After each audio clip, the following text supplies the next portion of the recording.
Welcome to the Career Secrets channel, your go-to channel for navigating the complex world of office politics and advancing your professional journey. In today's video, we're diving into essential strategies for surviving and thriving in the workplace. I'm your host, Professor Edmund. With me today is my esteemed colleague and good friend, Phil Chang. We'll cover a range of topics, including how to identify and approach potential mentors, tips for managing relationships with higher-ups, and effective ways to advocate for your ideas and projects. We'll also discuss handling gossip and rumors with integrity, gaining recognition outside the old boys club, and overcoming biases as a visible minority. Additionally, we'll explore the importance of strategic alliances, conflict resolution techniques, personal branding, and managing perceptions. You learn how to navigate corporate hierarchies, understand the roles of office politics in promotions, and maintain your ethical standards under pressure. Stay tuned for actionable insights and expert advice to help you master office politics and achieve your career goals. Don't forget to like, subscribe, and hit the notification bell so you will never miss an update from Career Secrets. Today, we'll talk about how you can survive office politics. Hi, Phil. How are you? I'm good. How about you? I'm good. I'm good. What's happening with your podcast? Oh my gosh. So many things happening with the podcast. So kind of cool. We just hit, it's kind of complicated, but we just hit #1 on the Apple Podcast marketing charts in Canada. Oh, wow. So we're the #1 marketing, podcast in Canada. So yay for us. Kind of cool. Kind of cool. Congratulations. Yeah, thanks. And then the other thing I think that's kind of cool right now is we're in the middle of a series of podcasts that kind of line up to cybersecurity and AI and how to take advantage of AI. So, we had someone on who talked about how to protect yourself. If you think of hacks and all of those things happening today, it's critically important that you learn how to digitally protect yourself. The second one talked about what AI is and what we can use it for. And then the next one coming up is going to be someone who's actually using AI in practice, kind of like every day in their workplace right now, which is kind of cool. So amazing. Yeah. Okay, let's dive Thanks into for asking. Yeah. Thank you. Let's dive into today's topic. There's a lot here, man. There's a lot here. Yeah. Yes. Number one question. How do you identify and approach potential mentors? Okay, so in all the places I've worked, sometimes it's as simple as someone that you have a good relationship with, and that's not necessarily things that there's no math behind it. It's just good chemistry, so for example, you and I, we got together, we had a coffee, we know we get along, we became friends very quickly, right? So some of those are good moments to be able to pick someone. The other is you want to pick people that you have to be clear about what you want to learn along the way, and then pick someone that you can learn from. So I would say, don't pick the CEO. If you are an analyst or you've just come into the company, one, the CEO probably won't have the kind of time that you need to be a mentor. And two is they're not a very good mentor because they're kind of like 7 or 8 layers above you. So what you want to do is pick someone who's 1 or 2 levels ahead of you, someone that you may identify with and have good chemistry with, and then someone that you can learn something very definitive from. So for example, Edmund, in your background, when you were in sales, for example, if I was an analyst and I was 2 levels behind you and I wanted to get into sales, you and I have good chemistry, we talk well together, you would be someone that I would come to and go, okay, so what do you do in sales every day? What are you thinking about? How do you plan your day? Because that's how you learn, right? As you find someone you identify with. So I think it's honestly that simple. I would keep all of the other crap out of it. So don't worry about the politics. Don't worry about, someone might think about, oh, well, Edmund is kind of like #1 or #2 for the next directorship role or the next team lead or whatever. Don't worry about that stuff. Worry about what do I need to work on? Who can help me? And then who will I actually be able to learn from along the way? Excellent. I like that. Question number 2. Do you have any tips for effectively managing relationships with higher ups? And how can someone advocate for their ideas and projects successfully? This one's tricky, right? Because everyone has good ideas, or you think you have good ideas. I think the first thing is ask lots of questions. So don't assume that you know where the company's going, or don't assume that you are sure that you know where the momentum is going. So for example, if you're a salesperson, you have a promotion coming up, we'll all have ideas about how the promotion should be executed or what marketing is doing or not doing, or what incentives are in place. But a couple of key questions that seasoned salespeople would ask is, what are the motives for the promotion, right? And you might think, oh, well, it's all about sales. We're just trying to sell stuff. But behind the scenes, there are a few things that could be, we have too much inventory of an item. We are sunsetting the item if you're a software company, right? That or this is a precursor to a new launch that's coming that you may not be able to see. So I would ask a lot of questions first before you go pitching ideas.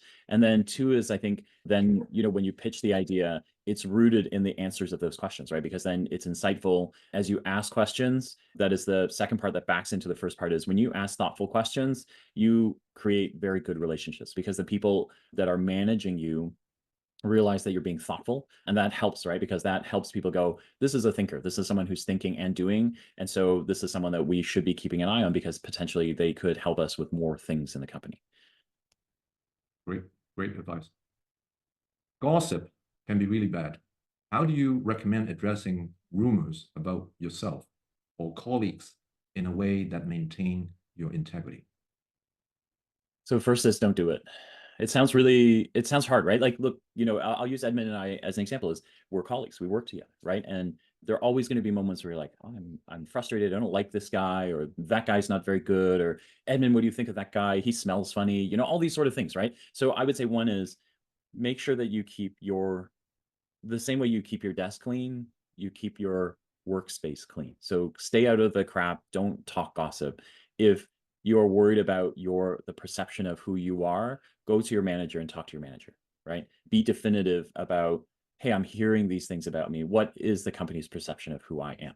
Okay. When you land a mentor, that is also a very good person to have that conversation with. So if Edmund and I have a mentorship role, I could go to an Edmund and say, hey, listen, I'm hearing all these weird things about me. So I would like to be able to figure out what is wrong with my perception or what is happening. So I think all of those things are kind of important things to kind of worry about. And then I think, I think the other thing is just stay focused on what you're trying to accomplish and then who you are, so that you can kind of like be very fact-based about all the things that you need to do. Excellent. I still remember when I was working as part of the sales executive team. Yeah. There was one lady who would address and talk to us about Baldy.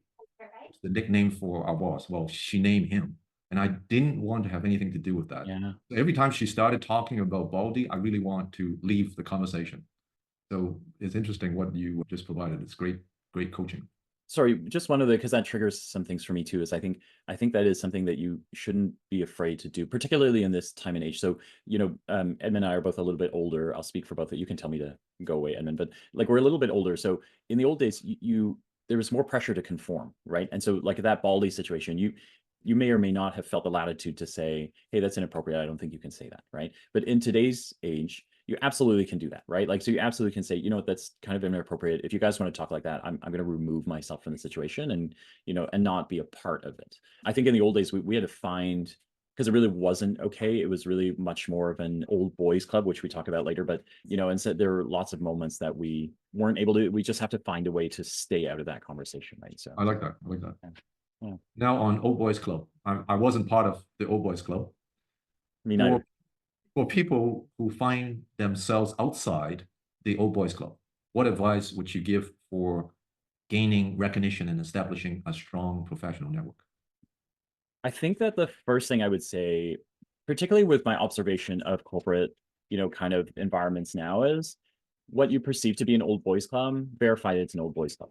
Okay. So sometimes there's a perception, right? And guys, males in particular, because we get quite jovial and then, we're quite loud and obnoxious, right? That's something that, boys are like that, right? In general. And so verify that you in fact have an old boys club and that it's not a perception, right? Now, old boys club is certainly a group where there are going to be people who rely on each other, and so, they're either close in relationship or they have decided they want to be close because of familial ties, right? And so if you came and Edmund and I happen to be huddled together talking, you might have a perception that we're the old boys club, right? And they're like, look at these two old guys, they're hanging out together and they're doing stuff together, right? So I would say one is, probably I would see if you could insert yourself into that group and see if you're welcome, right? So if Edmund and I went, hi, Yeah, come. You know what? We got to go anyway. We got to do stuff. So that happens repeatedly. There probably is an old boys club, right? If it doesn't, we kind of go, hey, come hang out with us. Like let's chat.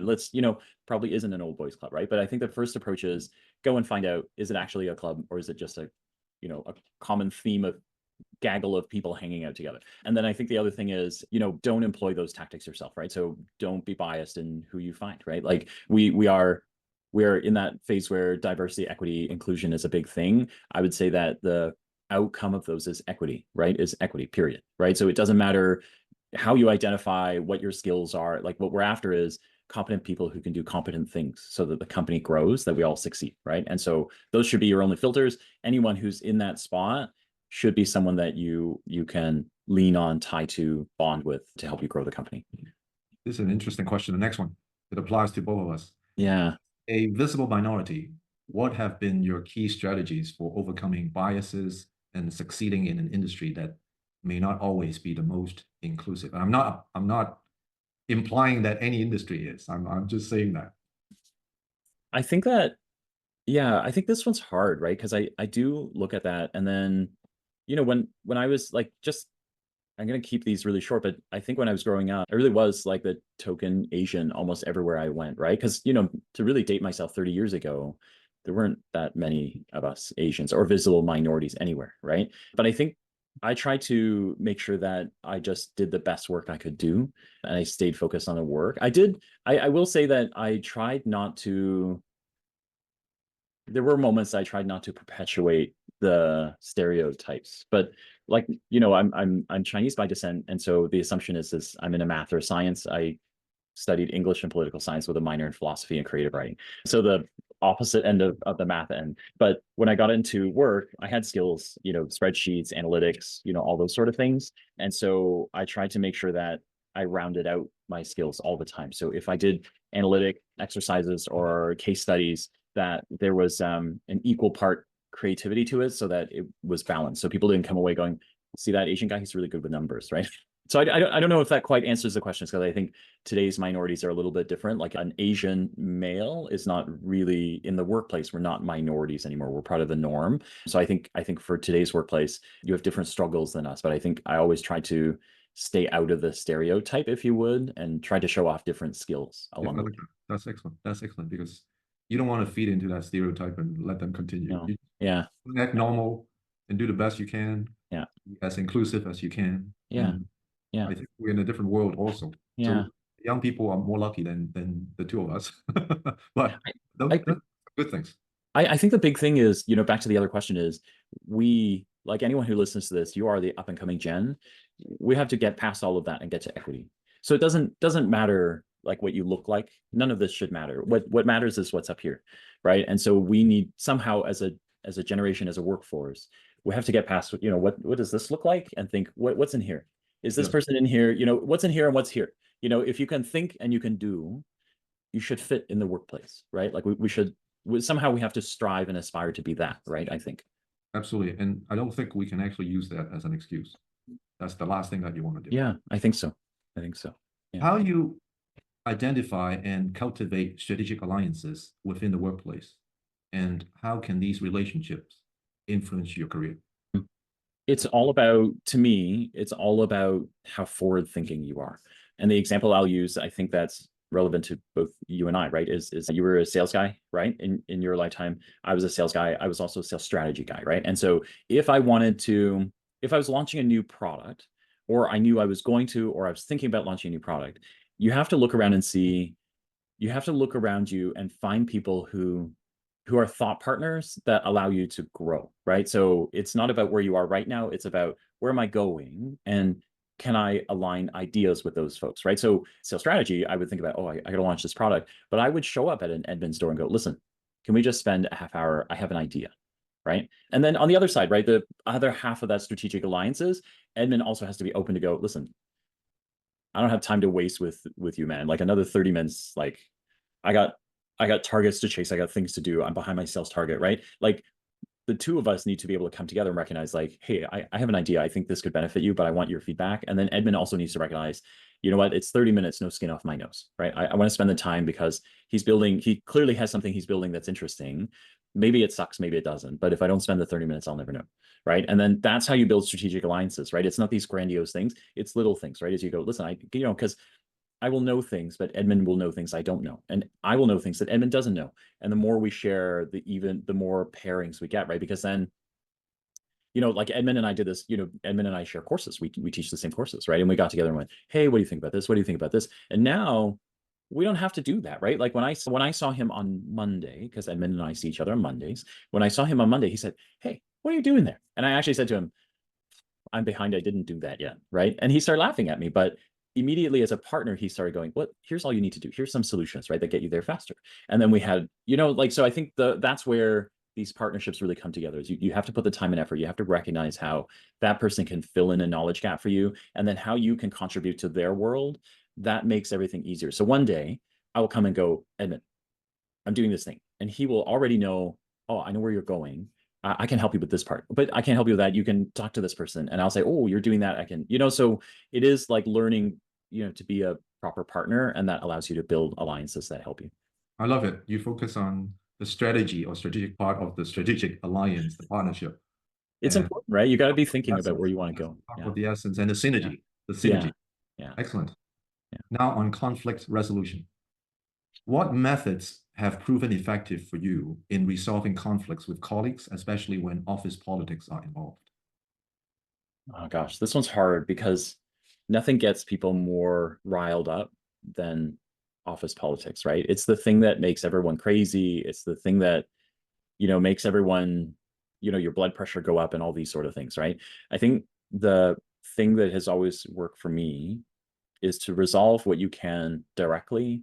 So where you can resolve things directly without an argument. So take a breath. If you're in relationships, it's the same advice, right? Which is, don't go to bed angry, and then don't, but also don't yell right away. Take a breath. Somewhere between going to bed angry and yelling, there's a more moderate path, right? So have a conversation where you can ask lots of questions, make sure that you're getting the right perception of what's happening before you react, and then be as clear as you can, straightforward, right? So but that works maybe half the time, I would say. I don't know about you, Edmund, but for me, like half the time that works, right?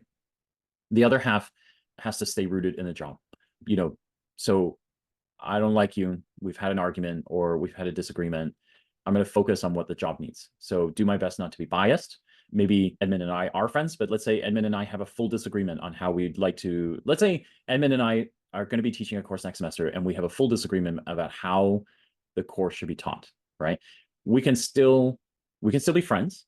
We can still be colleagues, and we can still teach the same course and do it completely different if we're both focused on the end goal, right? Because there are learning objectives you have to hit, there are methodologies you have to follow. And I can even chart a conflict, path with him to say, okay, so I'm going to do mine totally, I'm going to turn mine upside down. And Edmund's going to go, what?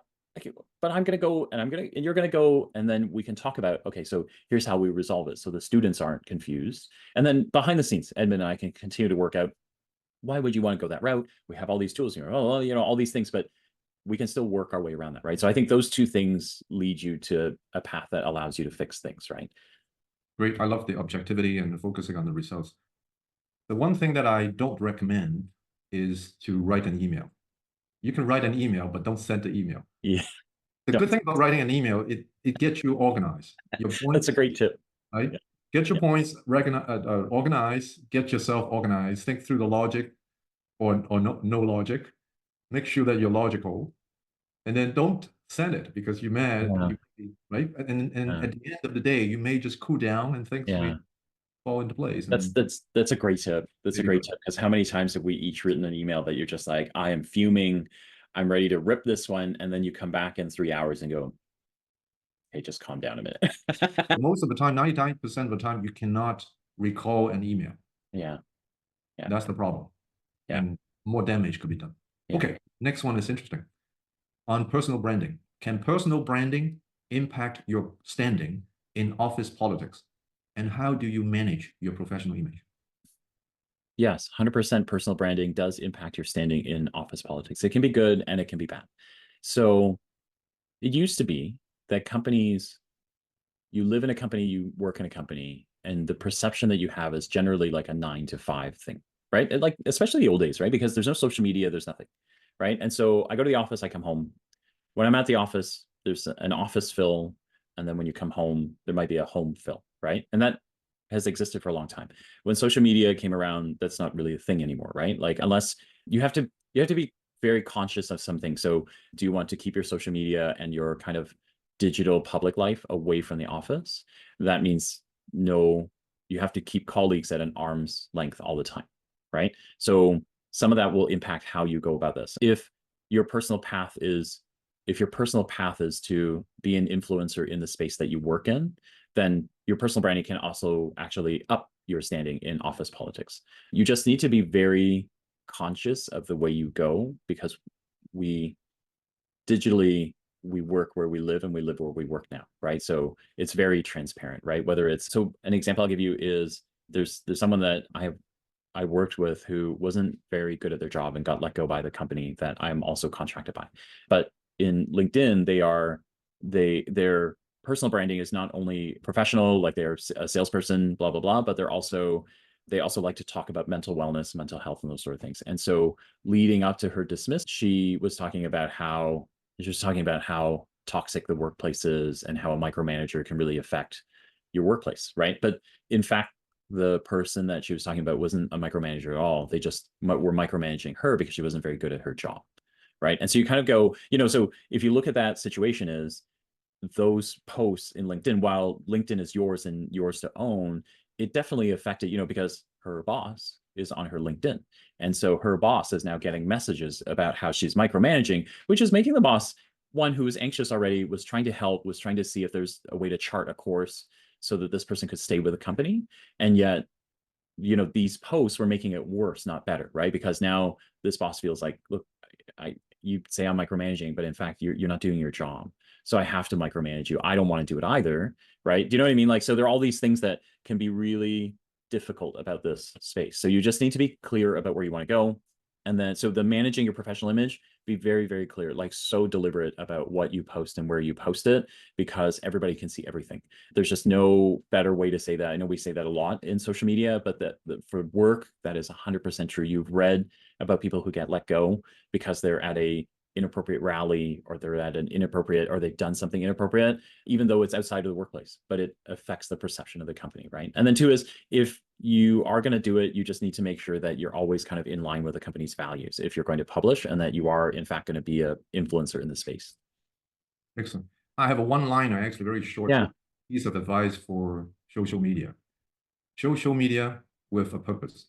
If my only objective is to have a good career, I should focus on that. So I wouldn't want to post anything other than career-related things. Anything compromising, I should not post. Again, social media with a purpose, I think would be. Yeah, I think that's a really good piece of advice. Yeah, really good for the career-minded. Yeah. Next question: managing perceptions. How important is perception management in office politics, and what steps do you take in ensuring you are perceived positively by your peers and superiors? I think we kind of talk about that. I think if you're doing your job, if you do the things that we've been talking about, so if you manage your partnerships or your alliances with people that you are going to be able to build cool things with and do things that the company needs, and you're watching your personal branding and you're doing social media with a purpose, your perception, and then you do your job, period, I think perception in the office will be fine. I think those things are really big, right? Because anytime that you get into like who's who and who loves who and who's the favorite of who's boss, like those sort of things get you into a lot of trouble. So if you stay out of them and you just do your job and then manage your life and the way the company, the way you represent yourself, I think your perception, the way the company sees you, should be just fine. Do you agree? Like I do think that there are moments where in not amazing workplaces that it can be tricky, but for the most part, I think this is valid. Yes, I like that. In my case, if you take care of the customer, if you take care of your company, if you take care of your partners, if you take care of your boss, who is actually your partner, and your management chain, your interests should be taken care of. So if that's the focus, I think you perform well, and then you wouldn't have to worry that much about politics and how people perceive you, because it should be on the positive side. Yeah, I agree. navigating the hierarchies. Next question. What strategies do you recommend for effectively navigating the different levels of management in corporate environments? I think one is understanding how the company functions. So, you know, big companies, sometimes it feels like there are lots of layers for no reason. And certainly, I don't know, I've worked places where there are definitely layers you're going, I can't figure out what they do exactly. So that might be true, but for the most part, most companies have layers for a reason, right? So what your boss, so if you're an analyst, you have a manager, what your manager is worried about isn't what a director is worried about, and then isn't what a division head is worried about, and it isn't what a VP is worried about, or a CIO, CTO, CMO, whatever, right? And so I would ask lots of questions. Like I would try and figure out like what is it that you're worried about, right? Because sometimes they're thinking about things that you have no clue. And then sometimes you might be able to add something to the conversation. And so it allows you because often what you see in your everyday translates into a little piece or a significant piece of what they're worried about. And so if you ask questions, then you learn, what am I seeing that means something to them, right? It allows you to have more productive conversations. And then the truth is, you know, when you ask them questions, it makes them think, and then you kind of go back up to the other ones around how do you strategic alliances, and also how do you talk to, like, find mentors. All of this is part of the same thing. Ask lots of questions, figure out what they're worried about, think about how they think about it. That allows you to figure out how do they fit in the puzzle that is your world, right? Excellent. I've got one interesting way of approaching it. Yeah, I was thinking about that question yeah, when talking as well. yeah, I've worked with huge companies, and even with the bigger companies, especially with the bigger companies, there are official organizational charts available to everybody so that you know the exact hierarchy. And time again, I would be talking to salespeople and we talk about other people's organization, and most of the time they gave the wrong titles. People would say, oh, he's a senior manager. No, he's a director. It's right on the org chart. No, he's a vice president versus a director. Well, if we don't know, then how can we sell? How can we market? How can yeah. we collaborate? How can we work with people? So I think that's one fundamental thing that we need to worry about in terms of attention to details.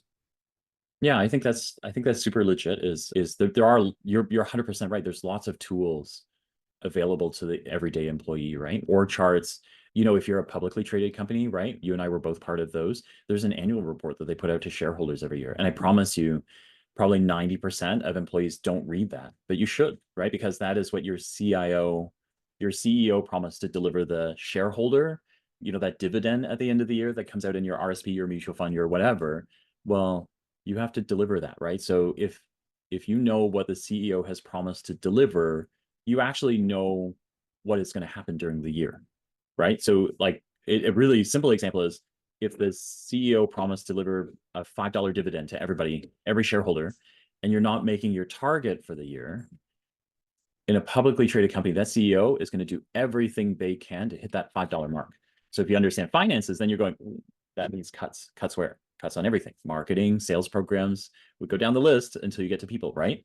One way or another, that annual report tells you exactly what a CEO intends to do, which allows you to figure out, if you go through the org chart, you kind of go, okay, well, what's the order? How, in what way can that order manifest itself through every title in the organization, right? So it's actually pretty interesting. You're right. Great Yeah, point. Reading the annual report and also listening to revenue calls will actually help you connect with the senior folks. Next time you see that's them, right. you know exactly Yeah, where their heads are. yeah, yeah. Next one on promotion.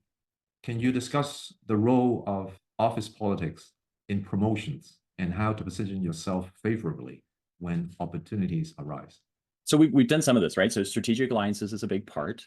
You don't do it in the realm of getting promotions, but if you have strategic alliances, so Edmund is ahead of me. I have leaned on him for advice, mentorship, those sort of things. When a role comes up, he and I now have a relationship, right? And he might say to me, you're going to apply, but I actually don't think you're right for this job, right? And that's part of the relationship, because then I shouldn't apply, I shouldn't apply, or if Edmund's making the decision, he doesn't think I'm ready, or he doesn't think I'm right for the role. But also the flip side is true too, is he might say, look, Phil, I've gotten to know you. I would kill to have you on the team, and then right? Like how that plays. But if you come at it from the angle of strategic alliances, you will get to places faster than trying to, because I could easily go to Edmund and just tell Edmund everything he wants to hear and keep doing that. And then one day he may or may not, select me, right? But a strategic alliance is much better because you actually benefit along the way. I think the other part of that is the things that people don't think about, or the things that people hate to do. You will get to, in a big company, you will get to things like annual reviews,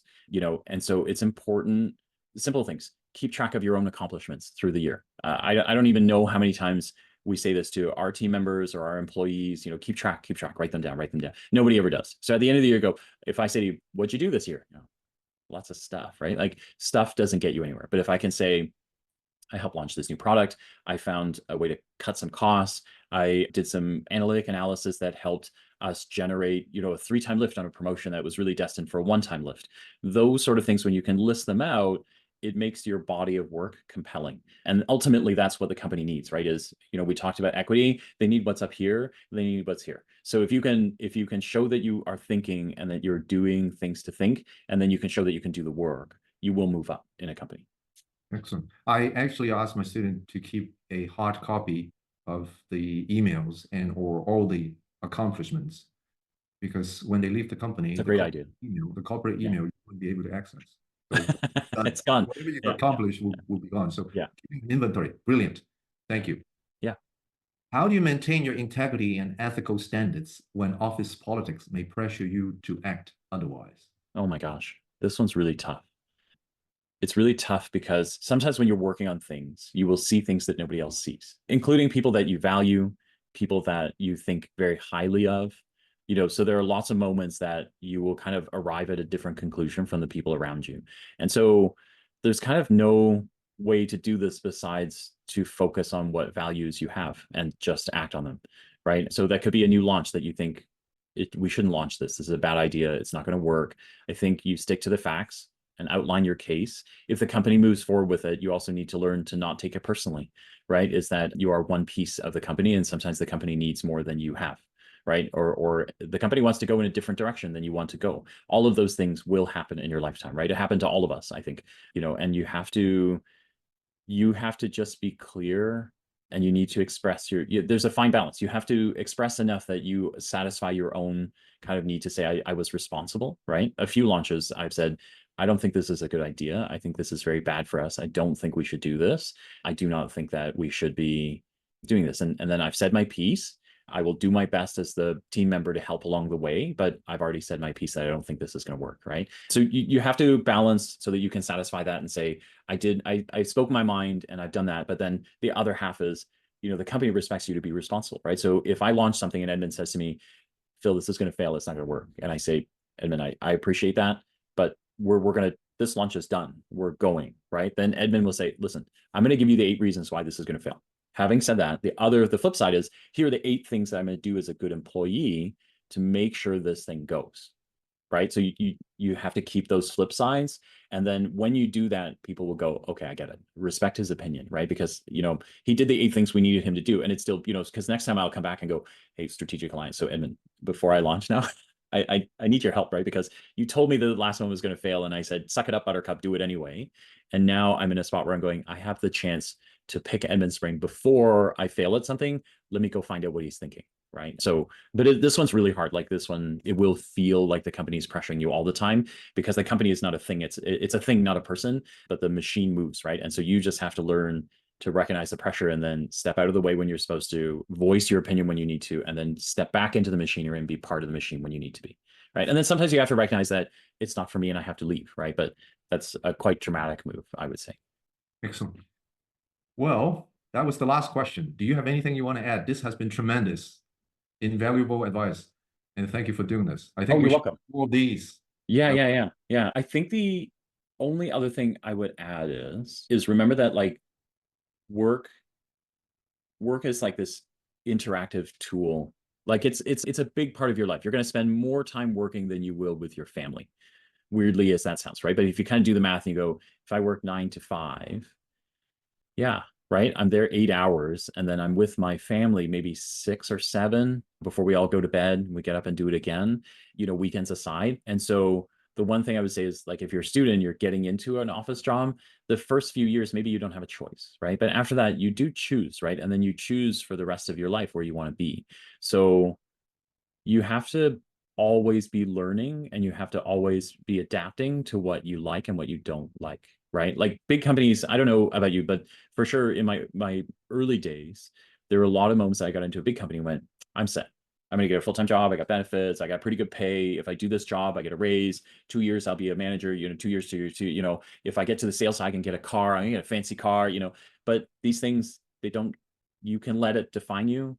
I would say you need to learn to harness it and make it work for you, right? So the first couple of years, maybe you don't have a choice, but in the first couple of years, you don't have a choice. You're writing down all the things you don't love, right? You're writing down all the things you love and you don't love, right? Because along the way, you'll figure out some things like, one, I love working for a big company.